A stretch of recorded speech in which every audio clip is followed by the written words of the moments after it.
Assalamualaikum warahmatullahi wabarakatuh. Perkenalkan, nama saya Intan Tri Tursina dengan NDA 15, peserta Lecar CPNS Kota Depok tahun 2026, Angkatan 3, Kelompok 2. Pada hari ini saya ingin menceritakan pengalaman pembelajaran harian Agenda 2.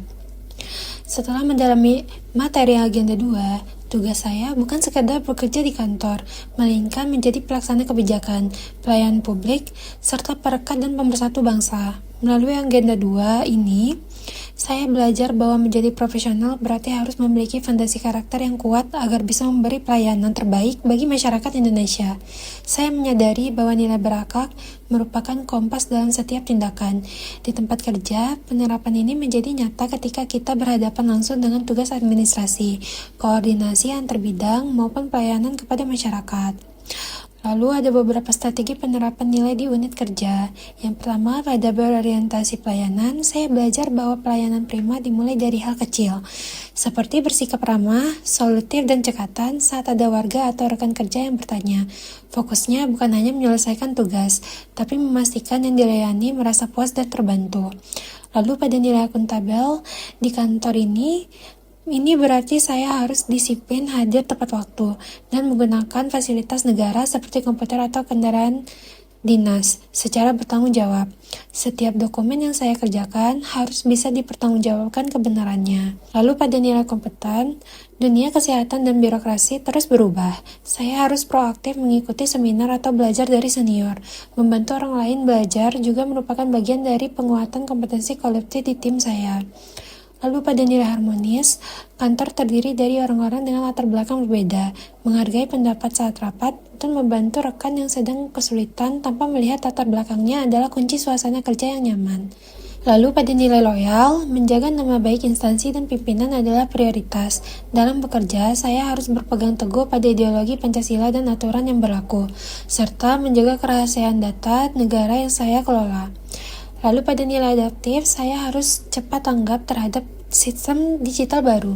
Jika ada aplikasi pelaporan baru, saya tidak boleh mengeluh, melainkan harus segera mempelajarinya agar proses kerja menjadi lebih efektif dan efisien. Lalu pada nilai kolaboratif, pekerjaan besar tidak bisa dilakukan sendiri. Saya harus membuka ruang kerjasama dengan bidang lain atau instansi terkait untuk mendapatkan hasil yang lebih maksimal bagi kepentingan publik. Tantangan terbesar biasanya adalah mempertahankan konsistensi dan melawan kebiasaan lama yang kurang produktif. Namun, dengan pemahaman bahwa ASN adalah profesi yang mulia, solusinya adalah dengan saling mengingatkan antar rekan kerja dalam semangat bangga melayani bangsa. Saya mempelajari materi kampanye budaya berakhlak menyadarkan saya bahwa perubahan karakter organisasi memerlukan strategi komunikasi yang kreatif. Sebagai ASN, saya berperan sebagai agent of change melalui keteladanan, visualisasi kreatif, dan internalisasi dalam rapat. Selain pelajaran sinkronus, saya juga belajar asinkronus, di mana saya mempelajari materi kampanye budaya yang menyadarkan saya bahwa perubahan karakter organisasi memerlukan strategi komunikasi yang kreatif. Sebagai ASN, saya berperan sebagai agent of change melalui keteladanan, visualisasi kreatif, internalisasi dalam rapat, dan saling mengingatkan. Menerapkan berakhlak di tempat kerja menjadikan saya ASN yang lebih profesional dan berintegritas.